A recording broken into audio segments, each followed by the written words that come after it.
আসসালামু আলাইকুম সুপ্রিয় শিক্ষার্থী বন্ধুরা, কেমন আছো সবাই? আশা করি সবাই ভালো আছো, সুস্থ আছো, নিরাপদে আছো এবং সবাই ঘরে অবস্থান করছো, যেহেতু তোমাদের এখন অ্যাসাইনমেন্ট নিতে হচ্ছে। এই এখন তো ঘরে থাকারই কথা। যাই হোক, এই সপ্তাহে তোমাদের ইংরেজিতে যে অ্যাসাইনমেন্ট অর্থাৎ থার্ড অ্যাসাইনমেন্ট, তোমাদের এখন যে থার্ড অ্যাসাইনমেন্ট সেটা ম্যাডাম থার্ড অ্যাসাইনমেন্টে ইংরেজিতে তোমাদের টোটাল 3টা অ্যাসাইনমেন্ট, সেখানে 2টা অ্যাসাইনমেন্ট অলরেডি তোমাদেরকে দিয়েছি। আজকে থার্ড অ্যাসাইনমেন্ট নিয়ে একটু কথা বলবো, যেটা অ্যাসাইনমেন্টটা তোমরা আজকে পাবে। ওখানে এর আগে যে 2টা অ্যাসাইনমেন্ট ছিল ইএফটি ইংলিশ ফর টুডে, এখান থেকে তোমাদের ইউনিট 1, 2, 3 থেকে একটা অ্যাসাইনমেন্ট ছিল, ইউনিট 6 থেকে একটা অ্যাসাইনমেন্ট ছিল। আর এই সপ্তাহে যে অ্যাসাইনমেন্ট অর্থাৎ লাস্ট অ্যাসাইনমেন্ট সেটা হচ্ছে তোমাদের ইংলিশ গ্রামার থেকে অ্যাসাইনমেন্টটা আছে। সেখানে টেন্স থেকে অ্যাসাইনমেন্টটা টেন্স থেকে তোমাদের প্রশ্ন আছে, আর্টিকেল থেকে আছে আর প্রিপোজিশন থেকে আছে। প্রথম যে প্রশ্নটা টেন্স থেকে দেওয়া সেটা একটু বলি। Rewrite the passage using correct form of verbs in the brackets. Rewrite এখানে একটা প্যাসেজ দেওয়া আছে, তোমরা অ্যাসাইনমেন্টটা হাতে পেলে বুঝবে। সেই অ্যাসাইনমেন্টটা যেমন তোমরা রাইট ফর্ম অফ ভার্বস লেখার সময় শুধুমাত্র আনসারটা লিখো, এ বি সি ডি দিয়ে আনসারটা লিখো, এখন সেটা করলে হবে না। এই অ্যাসাইনমেন্টে তোমাদের যেটা করতে হবে, পুরো অ্যাসাইনমেন্টটা কিন্তু লিখতে হবে। এখানে পুরো প্রশ্নটা যেমন ডিয়ার মাসুম থেকে শুরু করে, dear Masum, your letter regarding your joyful picnic came to me just now as a marvellous one. এভাবে এখানে একটা ছোট্ট একটা লেটার দেওয়া আছে, ওই লেটারের পুরো অংশটা লিখতে হবে এবং এখানে ব্র্যাকেটে কিন্তু মূল শব্দটা দেওয়া আছে, মেন ভার্বটা দেওয়া আছে, সেটার সঠিক সেন্টেন্স অনুযায়ী টেন্স অনুযায়ী তোমাদের রাইট ফর্ম অফ ভার্বসটা বসাতে হবে। অর্থাৎ কামটা হ্যাভ কাম হবে কিনা, কেম হবে কিনা, সেটা তোমাদের টেন্স অনুযায়ী সেন্টেন্সটা বুঝে সে অনুযায়ী তোমাদের রাইট ফর্ম অফ ভার্বস লিখতে হবে।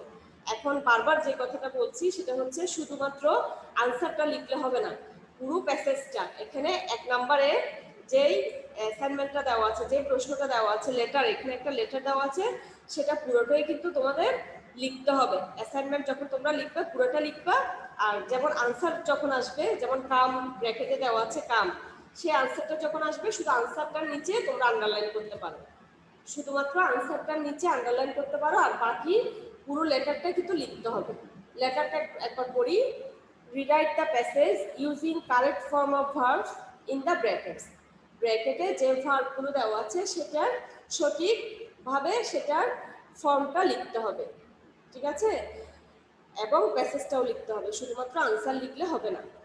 Deer Masum, your letter regarding your joyful picnic, ব্র্যাকেটে কাম দেওয়া আছে, to me just now as a marvellous one.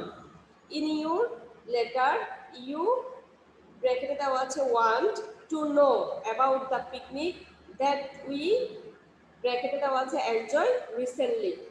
Now I, ব্র্যাকেটে দেওয়া আছে write to you about it. We the students of class 7, ব্র্যাকেটে দেওয়া আছে choose Sonargaon as our picnic spot. We, ব্র্যাকেটে দেওয়া আছে be 30 in November, one of our teachers, ব্র্যাকেটে দেওয়া আছে B with us, one of our teachers, ব্র্যাকেটে দেওয়া আছে বি উইথ আস। উই, ব্র্যাকেটে দেওয়া আছে reach there at about 10 AM. We, ব্র্যাকেটে দেওয়া আছে enjoy that day very much. At last we, ব্র্যাকেটে দেওয়া আছে return home safely. We never, ব্র্যাকেটে দেওয়া আছে forget that day. Yours ever মনির।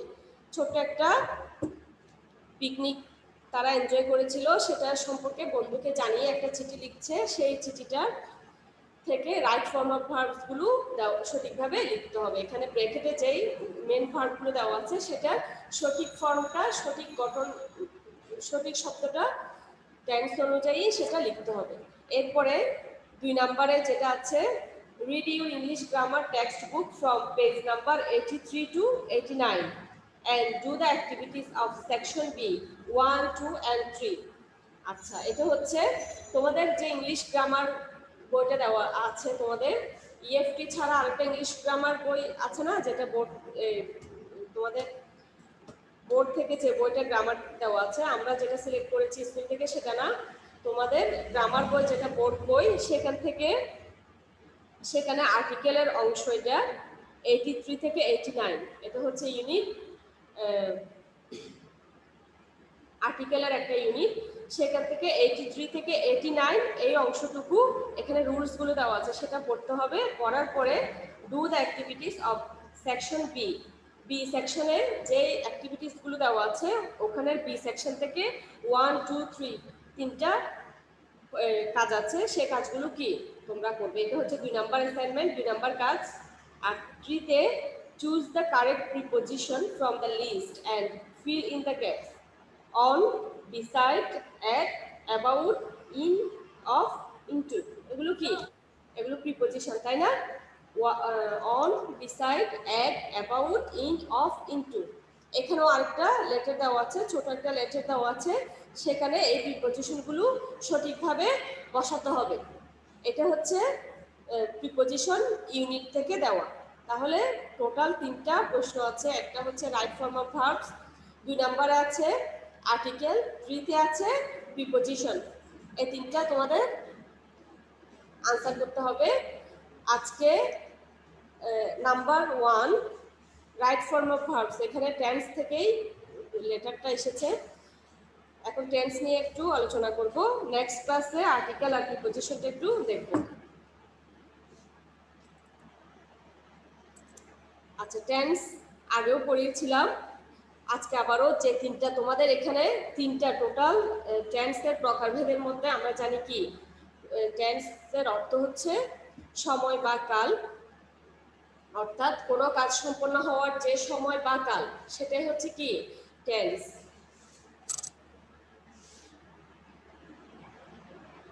কোনো কাজ সম্পন্ন হওয়ার যে সময় বা কাল সেটাই হলো টেন্স। আচ্ছা, টেন্সকে 3 ভাগে ভাগ করা হয়, তাই না?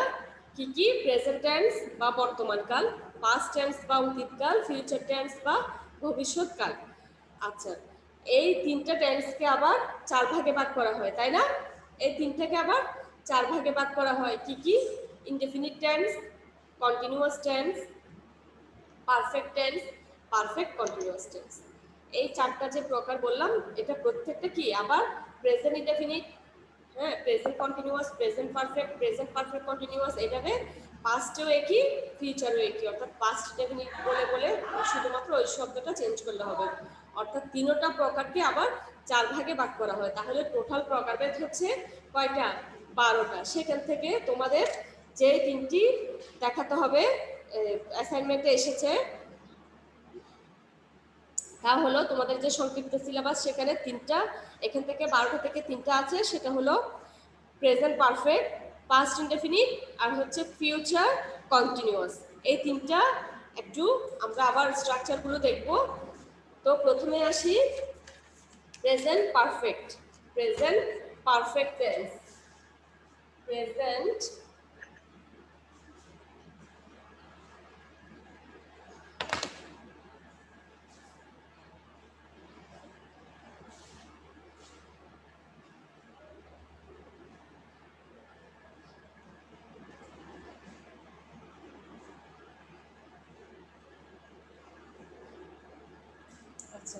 Present perfect tense. Present perfect tense বলতে আমরা যেটা বুঝি, বর্তমানে কোনো কাজ এইমাত্র শেষ হয়েছে, জাস্ট নাও, এইমাত্র শেষ হয়েছে, এমন বুঝালে সেটা প্রেজেন্ট পারফেক্ট টেন্স হয়। বর্তমানে কোনো কাজ এইমাত্র শেষ হয়েছে কিন্তু যার ফল এখনো বিদ্যমান, এমন বুঝালে তাকে কি বলে? কি present perfect tense. Present perfect টেন্সের স্ট্রাকচারটা একটু দেখি আমরা। প্রেজেন্ট পারফেক্ট টেন্সের স্ট্রাকচারটা সাবজেক্ট প্লাস হ্যাভ অথবা has plus past participle of verb plus extension plus to।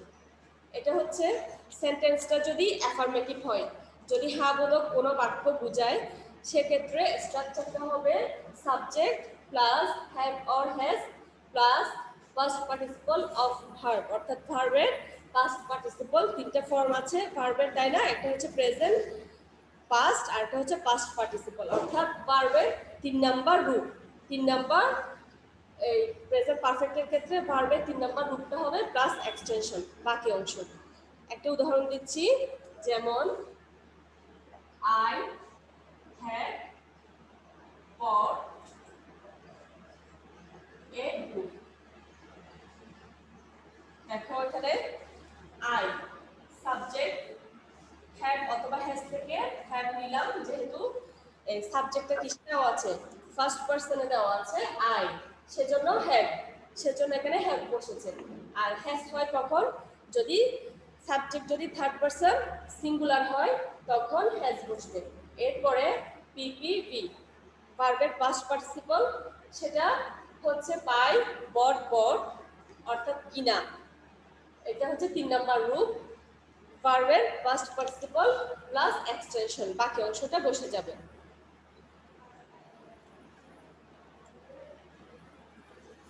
ঠিক আছে, তাহলে এই যে ভার্বের পাস্ট পার্টিসিপল প্লাস এক্সটেনশন, এটা যদি সেন্টেন্সটা কি অ্যাফার্মেটিভ সেন্টেন্স হয়।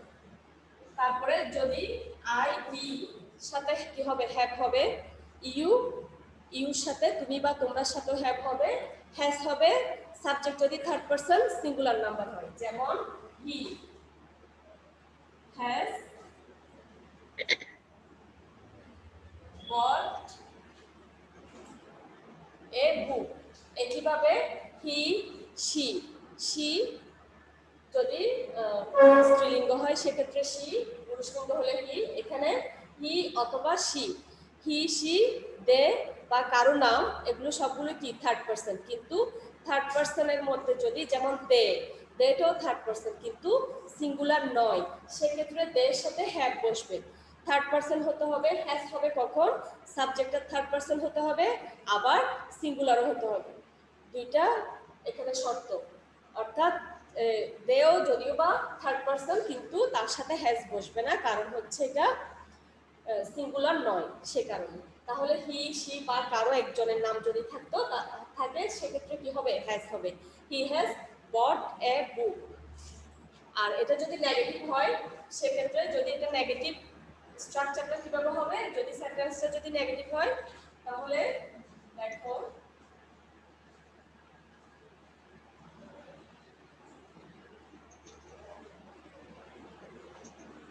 ওই উদাহরণটা দিয়েই দেখাচ্ছি যাতে তোমরা সহজে বুঝতে পারো। সাবজেক্ট প্লাস হ্যাভ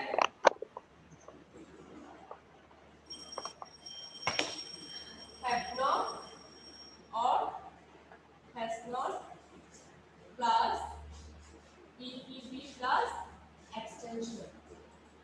শুধুমাত্র কি হবে এখানে, হ্যাভ এর সাথে অথবা হ্যাজ এর সাথে নট বসে যাবে।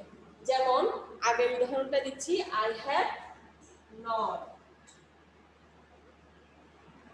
বট এ বুক। বুঝতে পেরেছো? I have not bought a book. আচ্ছা, he has not bought a book. ঠিক আছে, এটা যদি নেগেটিভ হয়, যদি সেন্টেন্সটা নেগেটিভ বোঝায় তাহলে সেক্ষেত্রে হ্যাভ নট, হ্যাজ নট ভার্বের পাস্ট পার্টিসিপল বাকি অংশ। আচ্ছা, আর যদি ইন্টারোগেটিভ হয়, সেন্টেন্সটা যদি ইন্টারোগেটিভ হয় তাহলে ইন্টারোগেটিভের ক্ষেত্রে অর্থাৎ প্রশ্নবোধক বাক্যের ক্ষেত্রে দুইভাবে হতে পারে, যেমন অক্সিলারি ভার্ব দিয়েও প্রশ্নটা হতে পারে, অথবা ডব্লিউএইচ ওয়ার্ড দিয়ে, অর্থাৎ কোনো প্রশ্ন করে এই ডব্লিউএইচ যেমন হু, হোয়াই, হোয়ের, হাউ ইত্যাদি দিয়েও প্রশ্নটা হতে পারে, দুইভাবে হতে পারে। তাহলে অক্সিলারি ভার্ব দিয়ে যদি প্রশ্নটা হয় তাহলে সেক্ষেত্রে স্ট্রাকচারটা কেমন হবে, হ্যাভ অর হ্যাজ plus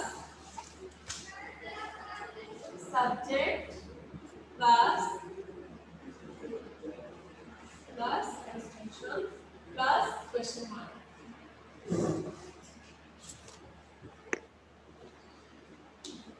যেমন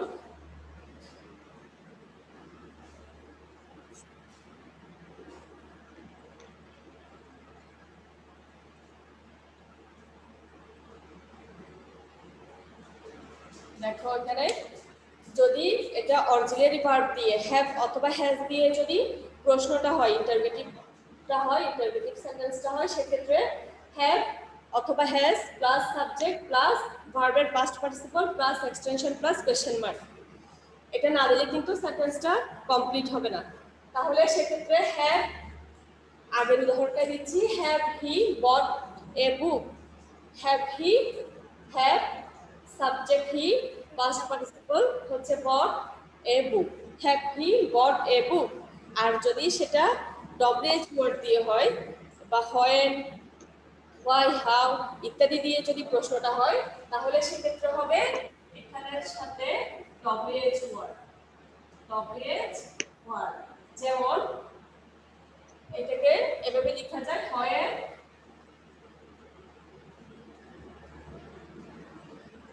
when have he bought a বুক, কখন সে বইটি কিনেছিল বা একটি বই কিনেছিল। ঠিক আছে, যদি ডব্লিউএইচ ওয়ার্ড থাকে তাহলে সেক্ষেত্রে জাস্ট হ্যাভ হ্যাজ এই স্ট্রাকচারের আগে যদি আমরা ডব্লিউএইচ ওয়ার্ডটা বসিয়ে দিই তাহলে এটা আরেকটা স্ট্রাকচার হয়ে যায়। যেমন দেখো when have he bought a বুক। আচ্ছা, এরপর আসো past indefinite.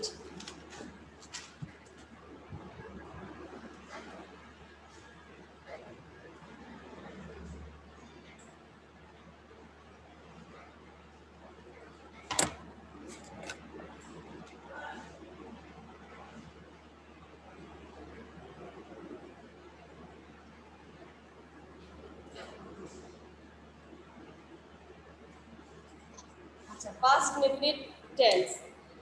Past indefinite, past অতীতের কোনো অনির্দিষ্ট সময়ে কোনো কাজ হতো বা হয়েছিল বুঝালে তাকে পাস্ট ইনডেফিনিট টেন্স বলে। এটার স্ট্রাকচারটা একটু দেখি।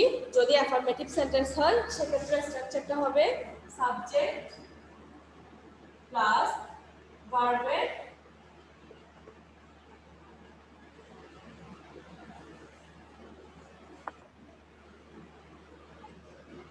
past form plus extension. ঠিক আছে, যদি সেটা অ্যাফার্মেটিভ সেন্টেন্স হয় সাবজেক্ট প্লাস ভার্বের পাস্ট ফর্ম প্লাস এক্সটেনশন। যেমন I to school, I went to school, আমি স্কুলে গিয়েছিলাম। ও ওয়েন্ট গন, অর্থাৎ ভার্বের পাস্ট ফর্ম। এটা হচ্ছে কি ভার্বের 2 নাম্বার ফর্মটা। তাহলে এখানে যেমন 2 নাম্বার ফর্মটা বসেছে সাবজেক্ট প্লাস ভার্বের পাস্ট ফর্ম, বা এটাকে এভাবেও দেখানো হয় ভার্বের 2 নাম্বার ফর্ম গো ওয়েন্ট গন। তাহলে এখানে ওয়েন্টটা বসেছে দেখতে পাচ্ছ, আই ওয়েন্ট টু স্কুল। কিন্তু এটা যখন আবার নেগেটিভ হবে, এই সেন্টেন্সটা যখন নেগেটিভ হবে সেক্ষেত্রে আমাদের আরেকটা ভার্বের এই সাহায্য নিতে হবে, অক্সিলারি ভার্বের। যেমন যদি সেটা প্রেজেন্ট টেন্স হয় সেক্ষেত্রে আমরা ডু অথবা ডাসকে নিয়ে আসতে পারি। আর যদি সেটা পাস্ট টেন্স হয় তখন সেক্ষেত্রে এটাকে নেগেটিভ করার জন্য, এই ভার্বটাকে নেগেটিভ করার জন্য সেক্ষেত্রে আমাদের আরেকটা অক্সিলারি ভার্বের সাহায্য নিতে হয়, সেটা হলো ডিড। যদি সেটা নেগেটিভ সেন্টেন্স হয়, এটা অ্যাফার্মেটিভ সেন্টেন্সের স্ট্রাকচার। যদি এটা আমি নেগেটিভে নিয়ে যাই সেক্ষেত্রে আমাদের স্ট্রাকচারটা হবে subject plus did not plus ভার্বের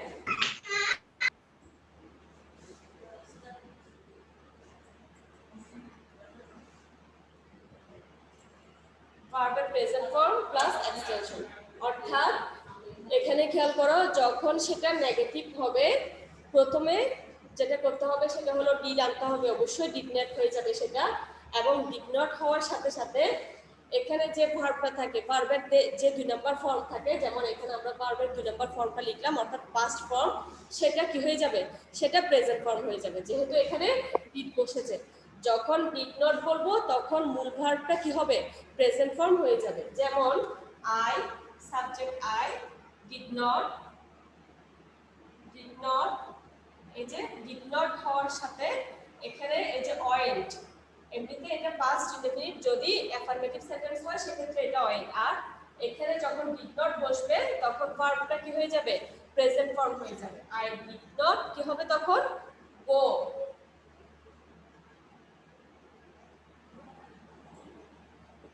তখন হয়ে যাবে সেটা গো।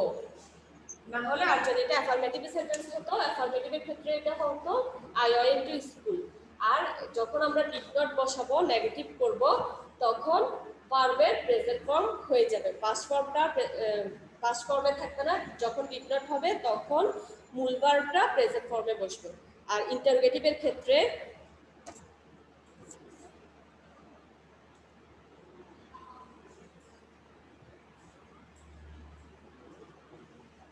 আর যদি এটা ইন্টারোগেটিভ হয় সেক্ষেত্রেও দুইভাবে হতে পারে, ডিড দিয়েও ইন্টারোগেটিভটা হতে পারে, অথবা কি ডব্লিউএইচ ওয়ার্ড দিয়েও ডিড ইন্টারোগেটিভ সেন্টেন্সটা হতে পারে। যদি ডিড দিয়ে হয় তাহলে সেক্ষেত্রে কি হবে, যেমন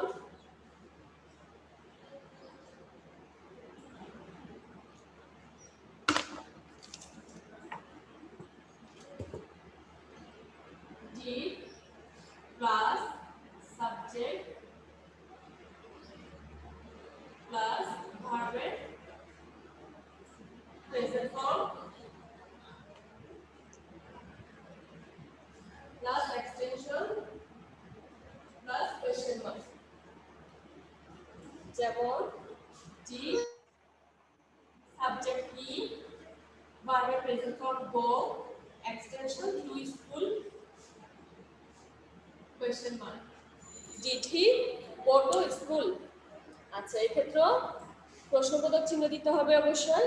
আর ডিড হয়ে গেলে সেটা ইন্টারোগেটিভ সেন্টেন্স হোক বা নেগেটিভ সেন্টেন্স হোক, সেক্ষেত্রে অবশ্যই কি হয়ে যাবে, এটা প্রেজেন্ট ফর্ম হয়ে যাবে, এটা খেয়াল রাখতে হবে।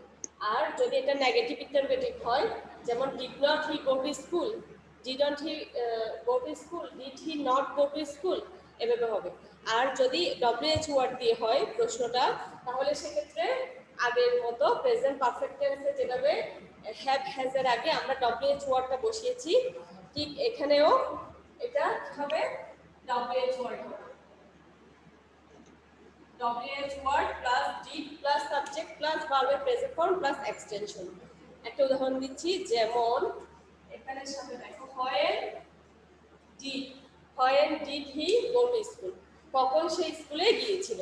শুধুমাত্র did আগের যে স্ট্রাকচার, অরিজিনালি ভার্ব সহ যে স্ট্রাকচারটা প্রশ্নবোধক বাক্যের ক্ষেত্রে সাধারণভাবে, তার আগে জাস্ট WH ওয়ার্ডটা বসিয়ে দিলে এটা কি আরেকটা স্ট্রাকচার হয়ে যাবে। এরপরে ফিউচার কন্টিনিউয়াস টেন্স, ফিউচার থেকে ফিউচার কন্টিনিউয়াস টেন্সটা একটু দেখো।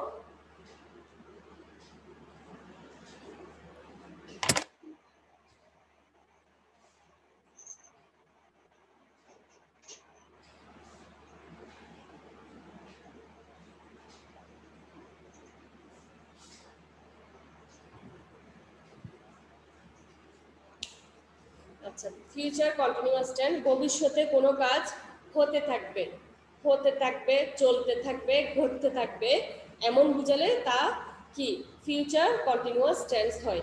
ফিউচার কন্টিনিউয়াস টেন্সের স্ট্রাকচারটা হলো subject plus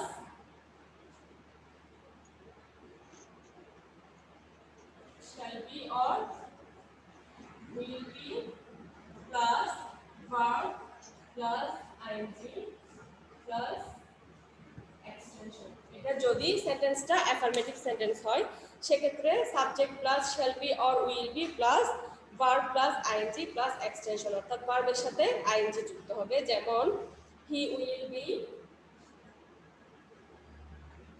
he will B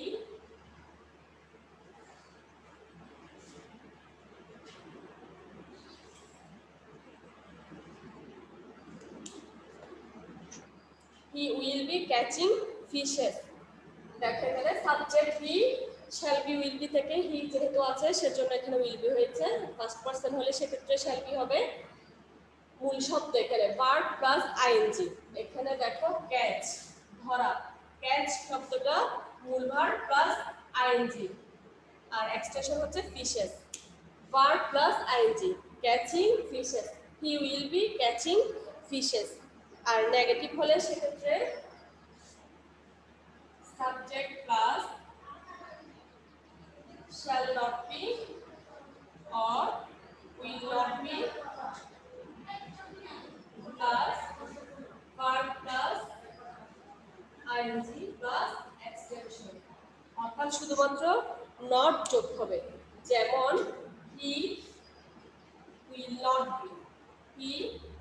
not be catching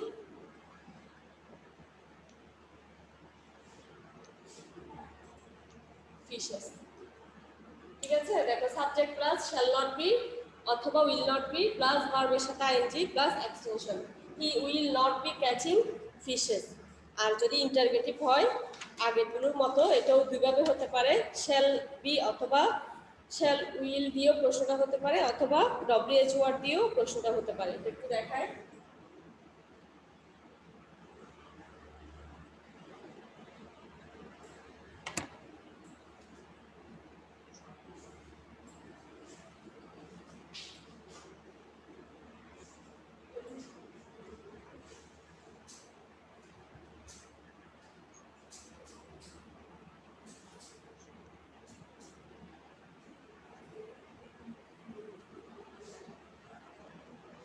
shall অথবা উইল, সেক্ষেত্রে বিটা সাবজেক্টের পরে বসবে, এটা একটু খেয়াল রাখতে হবে। শ্যাল অথবা will plus subject plus be plus ভার্বের সাথে আইএনজি প্লাস এক্সটেনশন। যেমন শ্যাল উই বি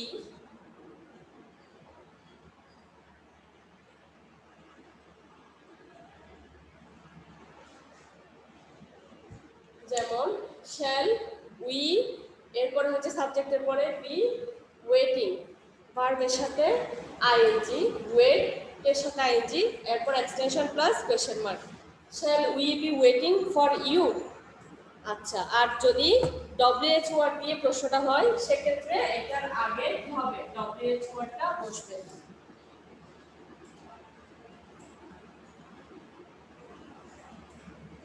যেমন why, দিতে পারি why shall we be waiting for you, আমরা কেন অপেক্ষা করব, তোমার জন্য আমরা কেন অপেক্ষা করব। সেক্ষেত্রে শুধুমাত্র ইন্টারোগেটিভের ক্ষেত্রে দুটো হতে পারে, দুটো স্ট্রাকচার হতে পারে। একটা হচ্ছে এখানে আমাদের অরিজিনাল ভার্ব যেটা থাকবে সেটা দিয়ে একটা, আর তার আগে যদি সেটা ডব্লিউএইচ ওয়ার্ড সহ যে কোয়েশ্চেন ইন্টারোগেটিভ সেন্টেন্স, সেক্ষেত্রে যদি হয় অর্থাৎ হোয়াই, হাউ ইত্যাদি দিয়ে যদি প্রশ্নটা হয় তাহলে সেক্ষেত্রে জাস্ট তার পূর্বে ডব্লিউএইচ ওয়ার্ডটা বসবে। এই হলো তোমাদের অ্যাসাইনমেন্টের 1 নম্বরে যে কোশ্চেনটা আছে রাইট ফর্ম অফ ভার্ব, সেখান থেকে এই আর আগামী ক্লাসে প্রিপোজিশন আর আর্টিকেলটা একটু আলোচনা করব মঙ্গলবারে। আর এখানে তোমাদের যেটা অবশ্যই খেয়াল করতে হবে সেটা হলো অ্যাসাইনমেন্টের 1 নম্বর অ্যাসাইনমেন্টে রাইট ফর্ম অফ ভার্বস যেটা আছে সেটা অবশ্যই শুধুমাত্র আনসারটা লিখলে হবে না, পুরো প্যাসেজটা লিখতে হবে।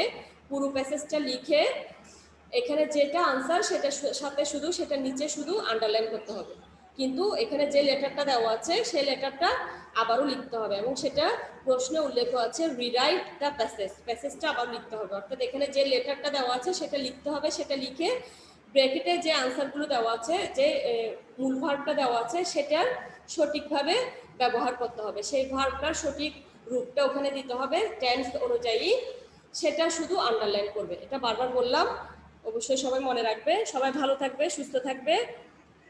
ধন্যবাদ সবাইকে। ম্যাম আসসালামু আলাইকুম। সালাম।